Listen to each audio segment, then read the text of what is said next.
आज हम पुरुषोत्तम मास महात्म्य का 24वां अध्याय सुनते हैं। इस अध्याय में मणिग्रीव शूद्र के पाप नाश की कथा एवं दीपदान की महिमा का वर्णन किया गया है। बोलो श्री कृष्ण भगवान की जय। मणिग्रीव बोला, हे द्विजवर, मैं विद्वानों से युक्त सुंदर चमत्कारपूर्ण नगरी में अपनी पत्नी के साथ रहता था। धनाढ्य, पवित्र आचरण वाला एवं परोपकारी होने पर भी मुझ में प्रारब्धवश खराब बुद्धि उत्पन्न हुई। मैंने अपनी दुष्ट बुद्धि से अपने धर्म का त्याग करते हुए नित्य परस्त्री का उपभोग किया, न पीने योग्य मदिरा आदि वस्तुओं का पान किया। इस कारण धन की कमी होने पर मैं चोरी, लूटपाट आदि हिंसक कार्यों में रहने लगा। तब मुझे मेरे बांधुओं ने त्याग दिया। तदनंतर महाबलवान राजा ने मेरा धन लूट लिया और जो कुछ घर में शेष बचा सो बांधवों ने ले लिया। इस प्रकार सबों से तिरस्कार किया हुआ मैं वन में रहने लगा। वन के घोर दुखों से दुखित मैं दुरात्मा नित्य प्रति जीव हिंसा करके अपनी स्त्री सहित जीवन निर्वाह करता हूँ। हे ब्राह्मण, अब आप मेरे ऊपर कृपा करो। मेरे पूर्व जन्म के पुण्य प्रताप से ही आप इस गहन वन में आए हैं। हे महामुने, स्त्री सहित हम दोनों आपकी शरण हैं। आप अपने उपदेश रूपी प्रसाद से हमें कृतज्ञ करें, जिससे हमारा घोर दारिद्र्य क्षण भर में नाश हो जाए और अतुल वैभव प्राप्त कर यथेष्ट विचरण करें। उग्रदेव जी बोले, हे महाभाग, तू कृतज्ञ है। तूने मेरा अतिथि सत्कार किया है, इससे तेरा कल्याण होगा। जो बिना व्रत, बिना दान, बिना तीर्थ के तेरा दारिद्र्य नाश होगा, ऐसा मैंने निश्चय किया है। इस माह के आगे अब जो तीसरा माह आवेगा वह पुरुषोत्तम मास है। अतः तुम दोनों स्त्री पुरुष यत्न से पुरुषोत्तम भगवान की प्रसन्नता के लिए दीपदान करना, जिससे तेरी महान दरिद्रता जड़ से नाश हो जाएगी। तिल के तेल से दीपदान करना, ऐश्वर्य होने पर घी से करना। इस समय वन में रहते हुए तेरे पास इन दोनों में से कुछ भी नहीं है। हे मणिग्रीव, पुरुषोत्तम मास में तू स्त्री सहित हिंगोट के तेल से दिया जलाना। पहले इस तालाब में स्त्री सहित स्नान करना, फिर दीपक जलाना।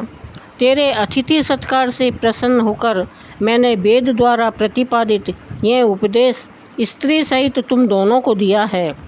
बिना विधि के करने वाले को भी लक्ष्मी की प्राप्ति होती है, और यदि विधि विधान से करे तो उसका कहना ही क्या है।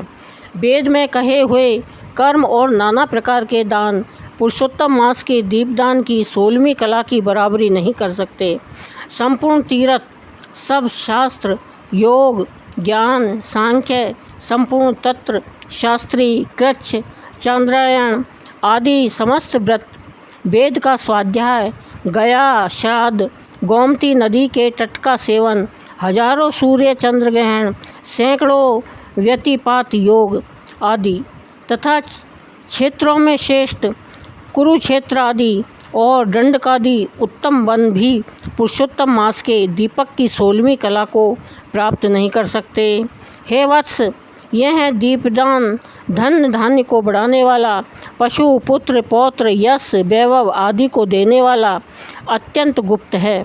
यह चाहे जिस किसी को नहीं कहना, बांझ स्त्री के बांझपन को दूर करने वाला, स्त्रियों को सुहाग देने वाला, राज्य से छूटे हुए राज्य को देने वाला, मनुष्यों की अभिलाषा को पूर्ण करने वाला। यदि कुंवारी कन्या इस व्रत का अनुष्ठान करे तो उसे दीर्घ आयु वाला और सर्वगुण संपन्न पति मिलता है। स्त्री की इच्छा करने वाले को श्रेष्ठ, सुशील एवं पतिव्रता स्त्री प्राप्त होती है। विद्यार्थी को विद्या प्राप्त होती है। सिद्धि का इच्छुक श्रेष्ठ सिद्धि प्राप्त करता है। गड़ा खजाना चाहने वाले को खजाना मिलता है। मोक्ष की इच्छा करने वाला मोक्ष पाता है। जो पुरुष बिना विधि व बिना शास्त्र की मत के कहीं भी दीपदान करता है तो वह भी संपूर्ण कामनाओं को पाता है। हे वत्स, जो विधि से नियम अनुसार दीपदान करे तो तब तो कहना ही क्या। अतः श्री पुरुषोत्तम मास में दीपदान अवश्य करना चाहिए। यह मैंने तुझे महादारिद्र्य नाशक योग बताया है। मैं तेरी सेवा से बहुत प्रसन्न हूँ। तेरा कल्याण हो। अगस्त्य जी बोले, ऐसा कहकर वे योगी श्रेष्ठ ब्राह्मण 2 भुजा वाले मुरलीधर हरि का स्मरण करते हुए प्रयाग को चले गए। वे दोनों स्त्री पुरुष अपने आश्रम से उग्रदेव के पीछे पीछे जाकर और उनको दूर तक पहुंचाकर नमस्कार करके प्रसन्नचित्त हो वापस लौटे। पुरुषोत्तम मास की राह देखते हुए ब्राह्मण की भक्ति में तत्पर दोनों स्त्री पुरुषों ने अपने आश्रम में 2 महीने का समय बिताया। 2 मास बीतने पर सर्वश्रेष्ठ पुरुषोत्तम मास आया। तब गुरु की आज्ञा से दोनों दंपति ने मास भर प्रेम सहित ऐश्वर्य प्राप्ति के लिए हिंगोट के तेल का दीपदान किया।